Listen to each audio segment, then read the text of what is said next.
I'm writing this because I need to tell someone, and I can't tell anyone who actually knows me. I can't tell my family, my friends, or especially anyone I work with. They'd think I was crazy, or worse, they'd believe me and then we'd all have to live with what that means. So I'm telling you, internet strangers, because maybe one of you has experienced something similar, or maybe you can help me make sense of what happened. My name is Emma Richardson, I'm 26 years old, and 3 months ago I started my first real job as a 911 dispatcher in a mid-sized city in Ohio. I'd been working toward this for 2 years, got my emergency telecommunications certification, did my training, passed all the tests. I was so proud when I got the job offer. I felt like I was finally going to do something meaningful with my life, something that mattered. I was going to help people in their darkest moments. The training period was intense but manageable. They paired me with experienced dispatchers who walked me through protocols, taught me how to stay calm during crisis calls, how to get information quickly, how to coordinate with police, fire, and EMS. I listened to recorded calls, practiced with simulations, and slowly built up my confidence. My official first day was October 15th. I remember because it was my mom's birthday, and she'd been so excited that I was starting my new career on her special day. She said it was a good omen. I wore my lucky earrings, showed up 30 minutes early, and was ready to prove that they'd made the right choice in hiring me. The dispatch center is in the basement of the police department building, a windowless room full of computer monitors, radio equipment, and the constant low hum of electronics and air conditioning. There were 6 workstations, usually with 3 or 4 dispatchers on duty depending on the shift. I was assigned to the overnight shift, 10 p.m. to 6 a.m., which was actually what I'd hoped for. Night shifts paid slightly more, and I've always been a night owl anyway. My supervisor for that first night was a woman named Teresa, mid-40s, with 15 years of experience. She had that calm, efficient demeanor that all the veteran dispatchers seemed to have, like nothing could rattle them, like they'd heard it all and seen it all. She got me set up at my station, walked me through the computer system one more time, and told me she'd be right next to me for my entire first shift. Just remember, she said, stay calm, get the information, and follow your training. You're going to do great. The first few hours were relatively quiet. A few noise complaints, a minor car accident, someone reporting a suspicious person who turned out to be a neighbor they didn't recognize. Teresa let me handle the calls while she monitored, occasionally giving me pointers or helping me with the radio codes I was still memorizing. Around 2:30 a.m., my line rang. I took a breath and answered the way I'd been trained. 911, what's your emergency? There was silence on the other end, but not dead air. I could hear something breathing, maybe, or background noise. Hello? This is 911. Do you have an emergency?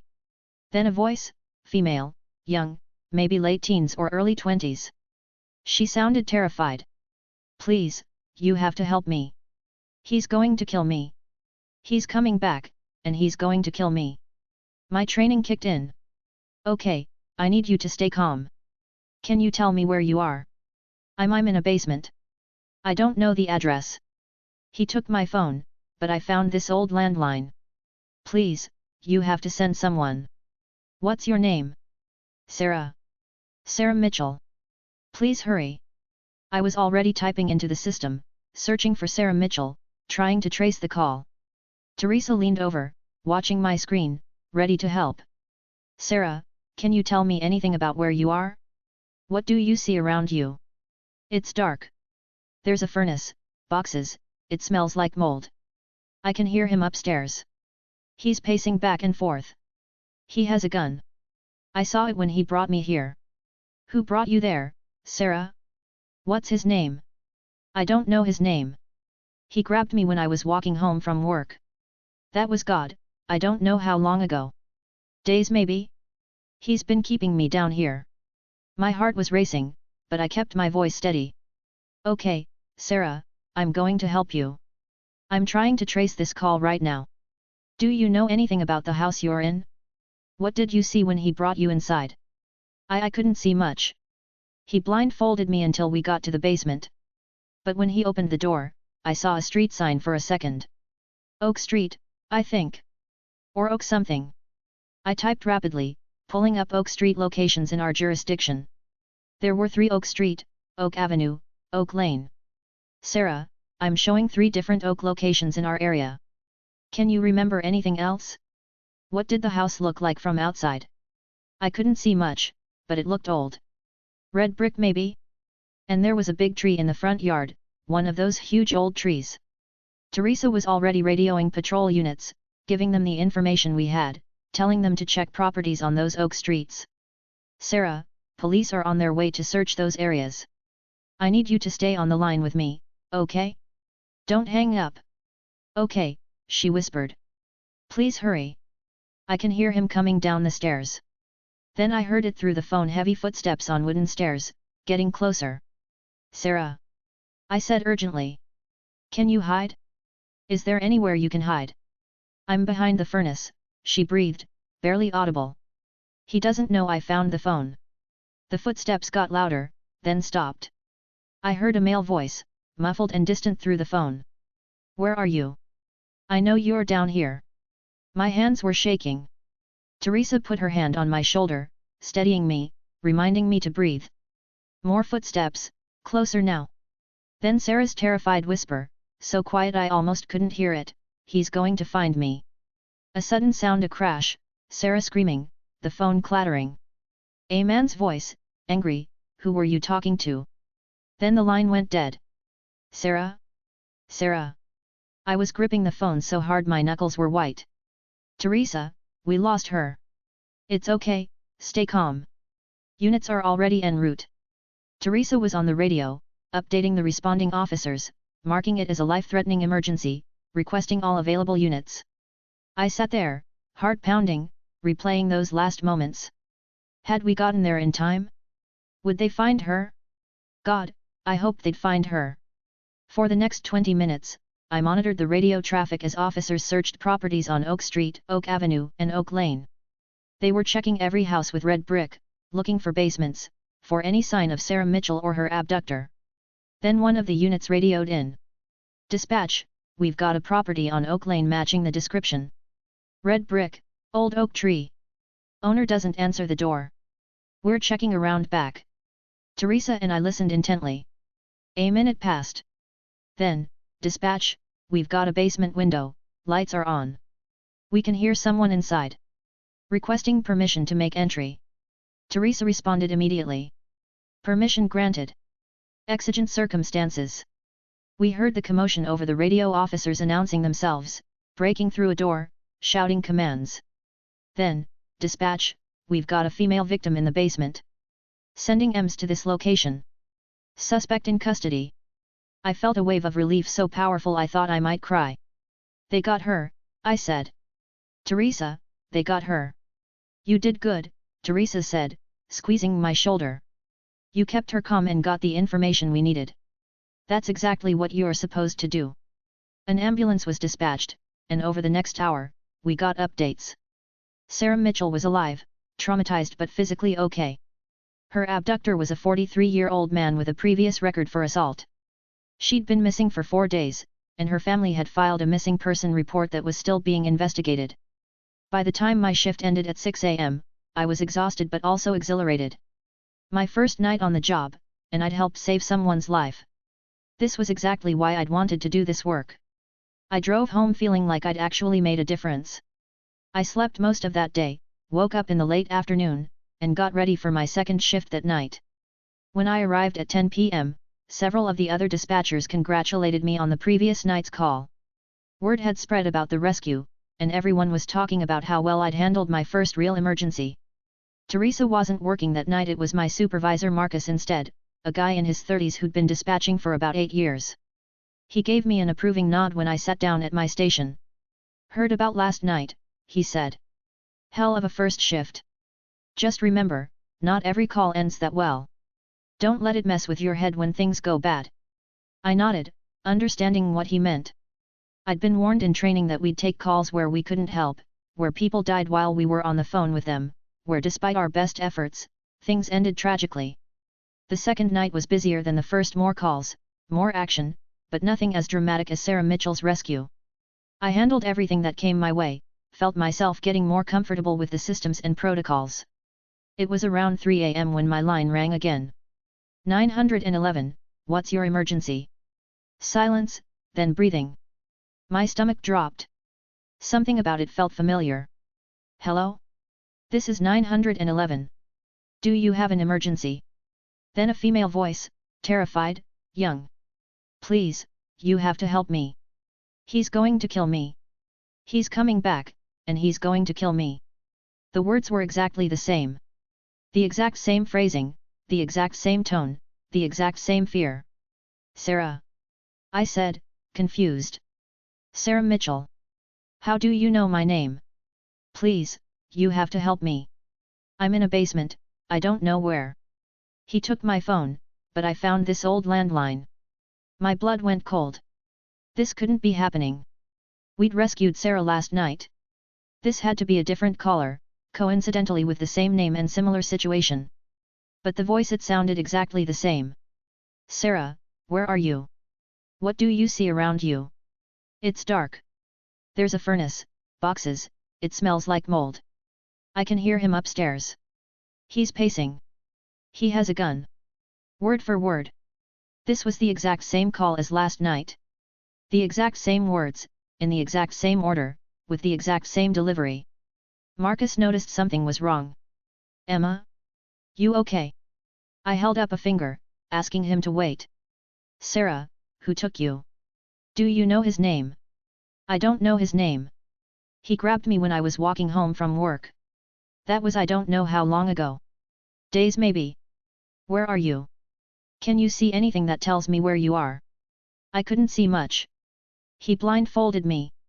But I saw a street sign. Oak Street, I think. This was impossible. I was having the exact same conversation I'd had last night. Every word, every detail, everything the same. Marcus, I said, my voice shaking slightly. I need you to listen to this. I put the call on speaker. Sarah continued talking, describing the red brick house, the big tree, everything exactly as she'd said it before. Marcus's expression changed from curiosity to confusion to something like concern. Emma, what's going on? He asked quietly. This is the same call from last night, I whispered. Word for word. The Sarah Mitchell call. That's not possible.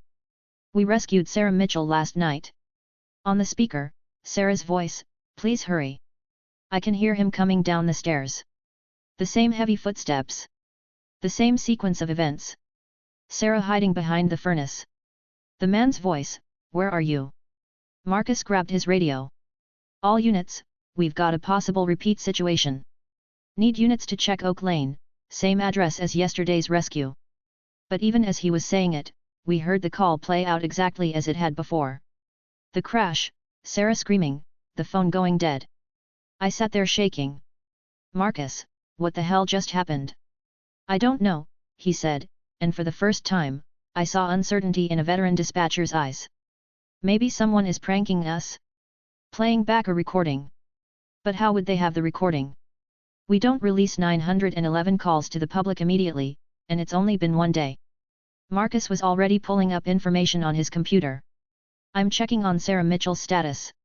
She should be at the hospital or with her family by now. He made a phone call, spoke quietly to someone, then hung up looking pale. Sarah Mitchell was released from the hospital yesterday afternoon, he said slowly. She's at her parents' house. She's fine. Then who was that on the phone just now? I don't know. We sat in uncomfortable silence for a moment. Then Marcus's radio crackled. The same unit from last night, dispatch, we're at the Oak Lane address. House is quiet. Owners are the same people we arrested yesterday, father and son both in custody. The basement is empty. No sign of any disturbance. Copy that, Marcus said. Stand by. He looked at me. Emma, I need you to pull up the call recording from last night and the one from just now. I did, my hands still shaking slightly. We listened to both calls through headphones, one after another. They were identical. Not similar, identical. The same voice, the same background noises, the same timing, the same everything. It was as if someone had taken the recording from last night and played it back through a phone line. But that didn't explain how they'd have the recording, or why they'd do it, or how they'd made it so that my caller ID showed a different number than last night's call. Could it be a technical glitch? I asked. Some kind of system error that replayed an old call. Our system doesn't work that way, Marcus said. Calls don't just spontaneously replay. And even if they could, it would show the original call data, not new call data with a different number. So what are you saying? He didn't answer. I don't think he knew what to say. The rest of my shift passed without incident, but I couldn't stop thinking about that call. When I got home, I couldn't sleep. I kept hearing Sarah's terrified voice, "Please, you have to help me." Over the next week, I tried to convince myself it was some kind of elaborate prank or technical glitch that I just didn't understand. I focused on my work, took other calls, helped other people. I didn't tell anyone else at work about the duplicate call except Teresa, and even she seemed disturbed by it but didn't have any explanation. Then it happened again. 8 days after my first shift, on my 9th night of work, at 2:47 a.m., my line rang. 911, what's your emergency? Please, you have to help me. He's going to kill me. The same voice. The same words. Sarah Mitchell, calling from a basement, describing the same situation, giving the same information. I couldn't speak.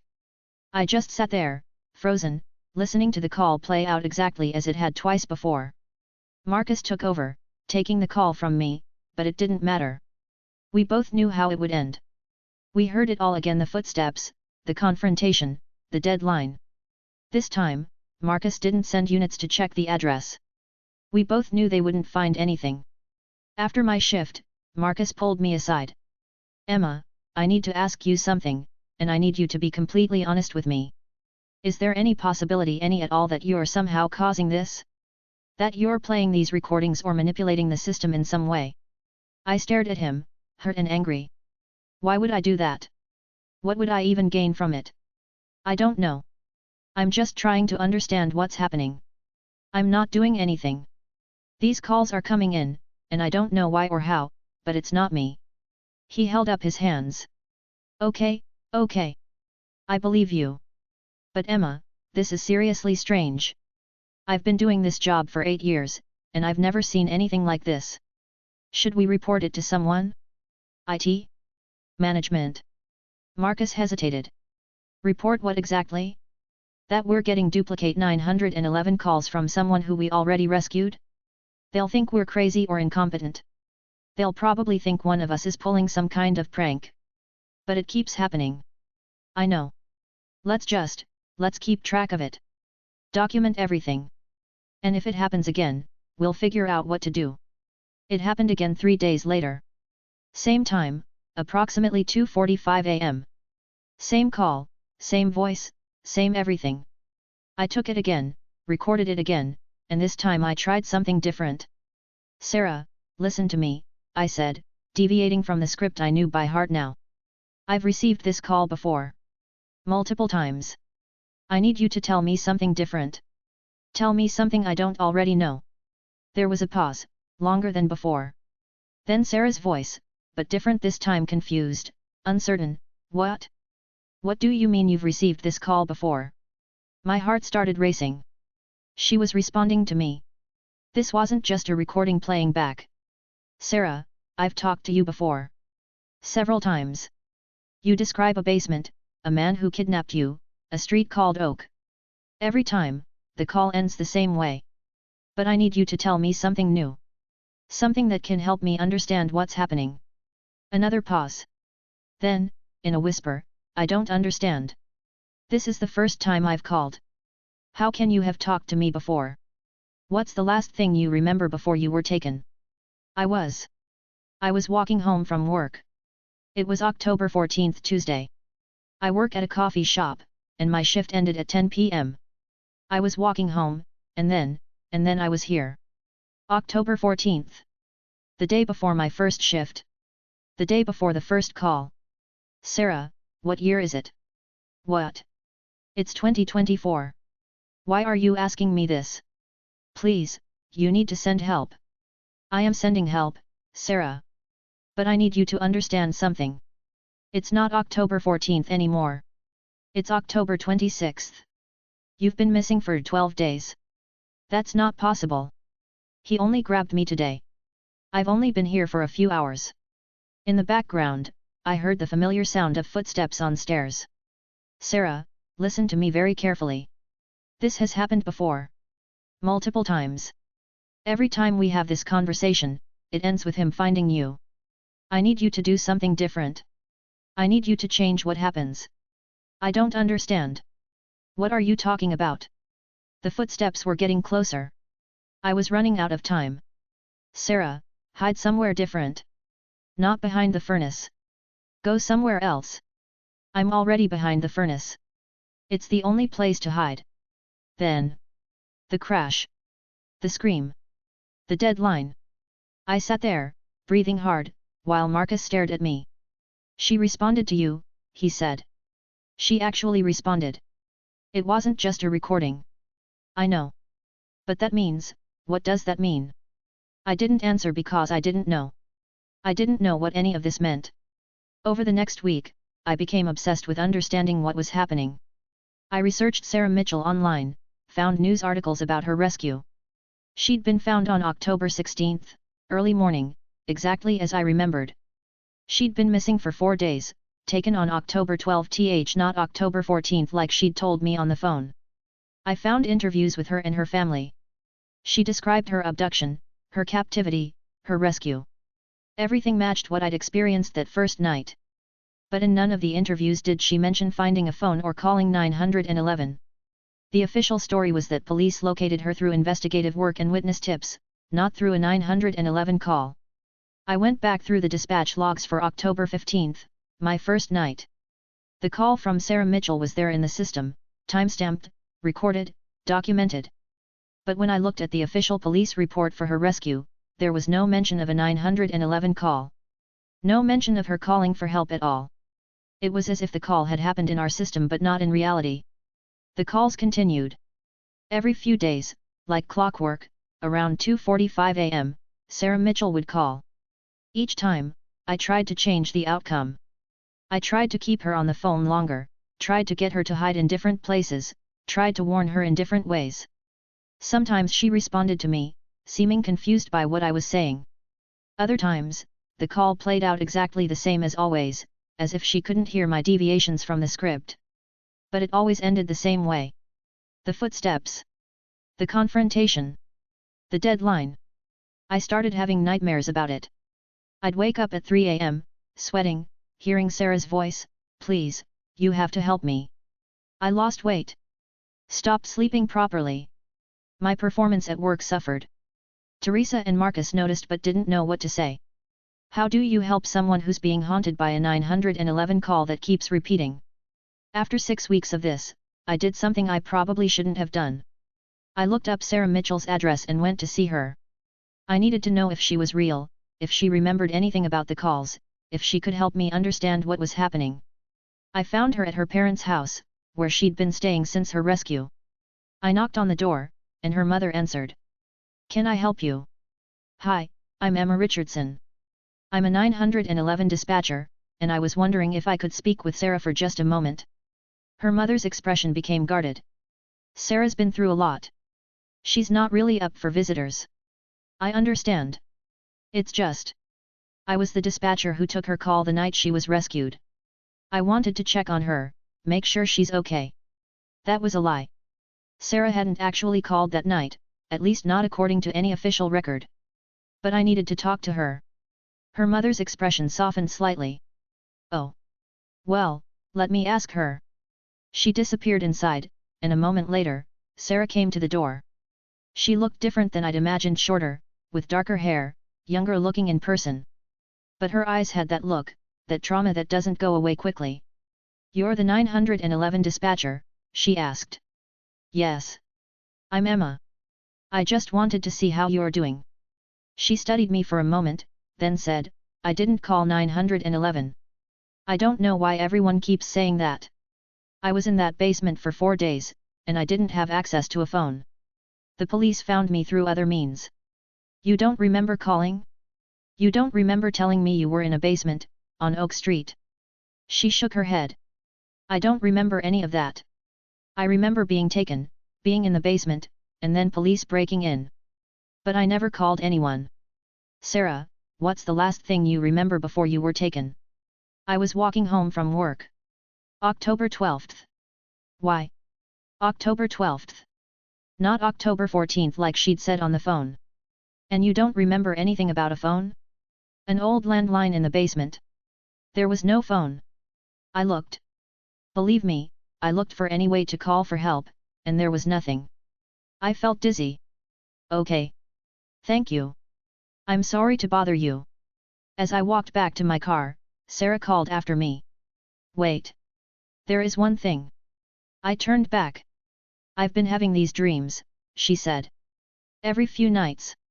In the dreams, I find a phone in the basement, and I call someone, and I beg them to help me. But they keep asking me weird questions, like they've talked to me before, like they're confused. And then he finds me, and I wake up. It's always the same dream. I stood there, unable to speak. It's probably just PTSD, Sarah continued. My therapist says nightmares are normal after trauma. But they're so vivid. So real. Sometimes I wake up and I'm not sure if it's a dream or a memory. How long have you been having these dreams? I managed to ask. Since I was rescued. Since October 16th. The same night I first took her call. I thanked her and left, my mind reeling. I drove around for an hour, trying to process what she'd told me. She was dreaming about calling 911, dreaming the exact conversation I was having with her on the phone. But she didn't remember actually making the call. The call that I definitely received, that was definitely recorded in our system, that I'd listened to dozens of times. So what was real? Was she calling me, or was I somehow tapping into her dreams? Was the phone call happening in some kind of alternate reality or timeline? Was I losing my mind? I started researching online, looking for similar experiences. I found stories about people receiving phone calls from dead relatives, about radio operators picking up broadcasts from the past, about all kinds of paranormal communication experiences. But nothing quite matched what I was experiencing. Then I found something interesting. There's a theory in quantum physics about parallel timelines, about how every decision creates a branching point where reality splits into different versions. In one version, one thing happens. In another version, something else happens. What if Sarah Mitchell existed in multiple timelines? What if in one timeline, the one I'm in, the one she's in now, she was rescued on October 16th after 4 days of captivity, and she never called 911. But in another timeline, another version of her did find a phone, did call 911, did try to get help. And somehow, my 911 line was receiving calls from that other timeline. That other Sarah, the one who found the phone, was reaching across realities to call for help. But because she was in a different timeline, I couldn't actually help her. I could only listen as the same events played out again and again, trapped in an endless loop. It sounds insane. I know it sounds insane. But it's the only explanation that makes any kind of sense. The calls are still happening. It's been 3 months now, and every few days, Sarah Mitchell calls my 911 line from a basement she's no longer actually trapped in, begging for help I can't provide. I take the call every time, I try to change the outcome every time, and every time it ends the same way. I haven't told anyone else about my theory. Marcus and Teresa know something strange is happening, but I haven't tried to explain it with quantum physics and parallel timelines. They'd think I'd completely lost it. Maybe I have lost it. Maybe this job broke something in my brain, and now I'm experiencing some kind of elaborate delusion. Maybe the stress of being a 911 dispatcher, of hearing people in crisis, of carrying the weight of all that trauma, has manifested in this weird, repetitive call that I can't escape from. Or maybe I really am receiving calls from another timeline, from a version of Sarah Mitchell who made different choices, who had a different outcome, who's trapped in an endless loop of calling for help that never comes. I don't know which explanation is worse, that I'm crazy, or that somewhere in the multiverse, Sarah Mitchell is being murdered over and over again, and I'm the only person who can hear her screaming for help. I still go to work. I still take calls. I still help people when I can. But I'm always waiting for that call around 2:45 a.m., waiting for Sarah's voice, waiting for another chance to try to save her even though I know I can't. My supervisor asked me last week if I was okay, if maybe I needed to take some time off. I told her I was fine, just adjusting to the night shift, still getting used to the emotional weight of the job. She accepted that explanation, but I could see the concern in her eyes. I can't take time off. If I'm not there to answer when Sarah calls, someone else will take the call. And they won't understand what's happening. They won't have the context. They won't know that this is the 100th time Sarah has made this call, that they're hearing an echo from another reality, that nothing they do will change the outcome. At least if I'm there, she doesn't die alone. At least if I'm there, someone is listening, someone cares, someone is trying to help even if they can't. That's what I tell myself, anyway, on the nights when I'm sitting at my station at 2:45 am, waiting for my line to ring, waiting for her voice. 911, what's your emergency? Please, you have to help me. And I try. God help me, I try every single time. But I can't save her. I can't save a version of someone who exists in a different timeline, who might not even be real in any way I understand reality. All I can do is listen, and document, and carry the weight of knowing that somewhere, somehow, Sarah Mitchell is calling for help and no help will ever come. That's what my first day as a 911 dispatcher taught me, that reality is more complicated than I ever imagined, that there are calls I'll receive that I can't do anything about, and that sometimes the job isn't about saving people. Sometimes it's just about being there, about witnessing, about remembering. I thought this job was about helping people in their darkest moments. And maybe it is. But I never imagined that some of those darkest moments would repeat endlessly, that I'd be trapped in them just as much as the person calling for help. My first day as a 911 dispatcher, I received a call that made me question everything I thought I knew about reality. 3 months later, I'm still receiving that call, I'm still questioning reality, and I'm still no closer to understanding what any of it means. All I know is that somewhere, in some version of existence, Sarah Mitchell is in a basement, finding a phone, and calling for help. And I'll be here, waiting to answer, even though I know I can't save her. Because maybe that's all we can do for the people we can't save, just be there. Just listen. Just remember that they called. Even if it's impossible. Even if it doesn't make sense. Even if it breaks something inside us that will never quite heal. That's the job. That's what I signed up for, even if I didn't know it at the time. 911, what's your emergency? I'm ready. I'm always ready. Even when I know exactly what's coming.